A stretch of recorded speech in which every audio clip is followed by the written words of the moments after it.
Трпе Инвест Охрид. Сонце, прва специјалистичка биохемиска лабораторија во Македонија.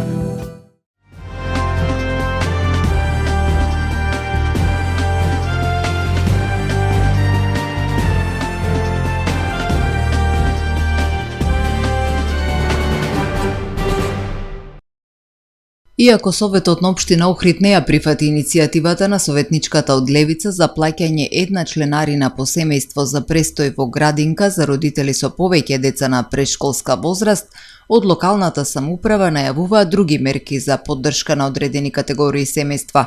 Иницијативата предвидуваше разликата во касата на градинките да го надомести општината од буџетот како директна поддршка за семејствата и децата. Според предлагачот, со ваквата мерка општината би покажала активна поддршка за родителите и би се создале подобри услови за раст и развој на најмладите.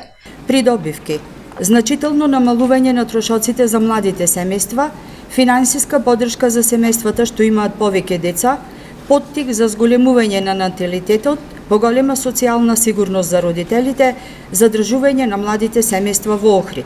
Секретарот на општината Александар Китески информира дека секторот за јавни дејности веќе работи на проекции за буџетот за 2027 година, при што се планираат други социјални мерки за олеснување на трошоците на семејствата за престој на децата во градинка. Во моментов во секторот за јавни дејности имаат задача да направат проекција за следниот буџет. Она што беше нејзина иницијатива по однос на самохрани родители, ослободување од плаќање на доместокот во градинката за дечина кои што се таму родителите се самохрани. Плюс имаат задача да направат исто проекција за од следната година да почнеме со субвенционирање на деца чии родители, на деца што се во градинка чии родители се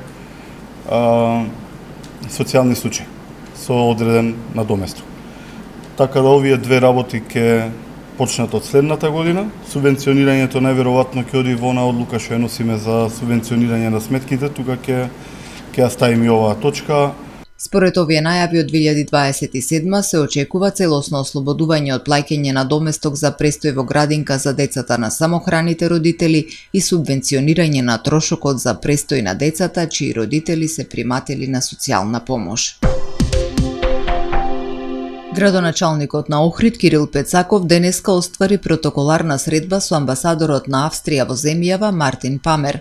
На средбата се разговараше за можностите за продлабочување на соработката меѓу Охрид и австриската покрајна Тирол, која во изминатиот период донираше возила и опрема за територијалната противпожарна единица во Охрид. Посебен акцент беше ставен на можностите за поддршка на планинските спасителни служби. Соговорниците разменија мислења и идеи за воспоставување поблиска соработка меѓу Охрид и градови во Австрија во повеќе општествени области со цел развој на партнерства и реализација на заеднички проекти.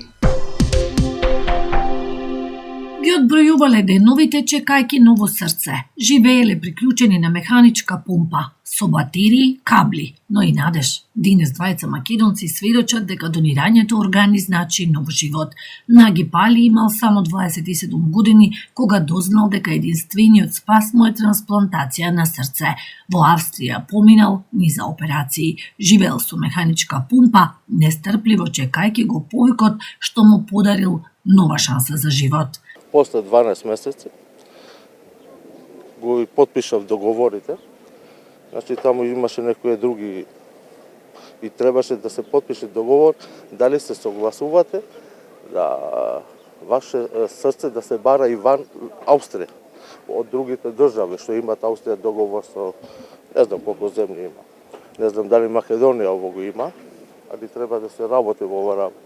Слична животна битка водел и 64 годишниот Панде Пашариковски од Преспа, кој живее во Шведска. На само 39 години тешко се разболел, а по бројни компликации конечно добил сродно срце.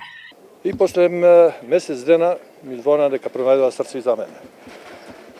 И таа операција траеше долго време, да вадат пумпата, после срцето, али кога ме пробудија, луѓе се осеќа фантастично, како поново роден. И двајцата никогаш нема да дознаат чие срце денес чука во нивните гради. Во Европа идентитетот на донорот останува анонимен, но нивната благодарност е неизмерна, а и пораката иста. Органодарителството е највисок чин на хуманост. Таму нема врски, таму треба среќа, треба да се погоди иста крвна група, приближна висина, приближна тежина. Она што нам не треба е силна кампања, силна едукација и информираност на населението. Досега во земјава се направени 9 успешни трансплантации на срце, но ниту една кај пациент со механичка потпора на срцето. Не достигаат донори. Но со измените во законот од октомври, секој кој сака може да биде органодарител, само со една изјава кај матичниот лекар.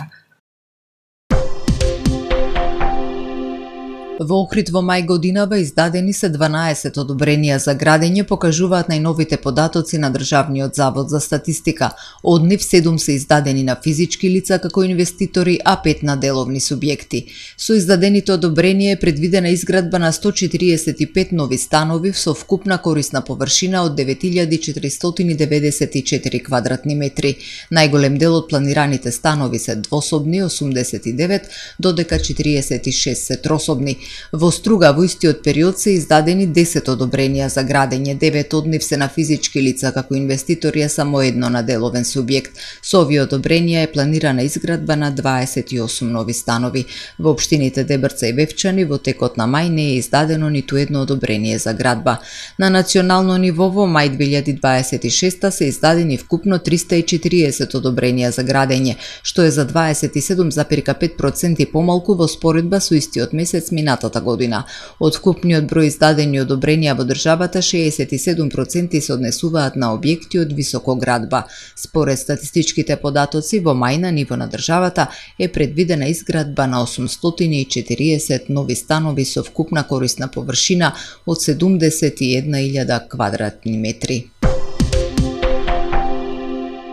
Аеродромот Свети Апостол Павле во Охрид во првите 6 месеци од годинава обслужил 122.638 патници, што представува раст од 18,2% во однос на истиот период лани, покажуваат податоците од ТАФ Македонија. Во истиот период од Охридскиот аеродром биле реализирани 907 летови, односно 26% повеќе, споредено со првата половина од минатата година. На национално ниво, меѓународниот аеродром Скопје и аеродромот Свети Апостол Павле во Охрид заедно обслужиле 1.955.648 патници во периодот јануари до јуни, што е за 28% повеќе во споредба со истиот период минатата година. Во истиот период биле реализирани 13.167 летови, односно 7,6% повеќе на годишно ниво. Од ТАФ Македонија оценуваат дека позитивните резултати се дел од континуираниот раст на двата македонски аеродроми. Само во јуни преку двата аеродроми патували 374.714 патници, што представува раст од 15,6% во однос на јуни лани. Позитивните резултати на Охридскиот аеродром доаѓаат во пресред на главната туристичка сезона, кога се очекува дополнително зголемување на бројот на патници и летови кон туристичкиот центар. Кебапчилница вкусно ви донесува метео. Во Охрид денеска имавме променливо облачно време со сончеви периоди, попладне се услови за локална појава на нестабилност со дожд, максималната температура се искачи до 29 степени.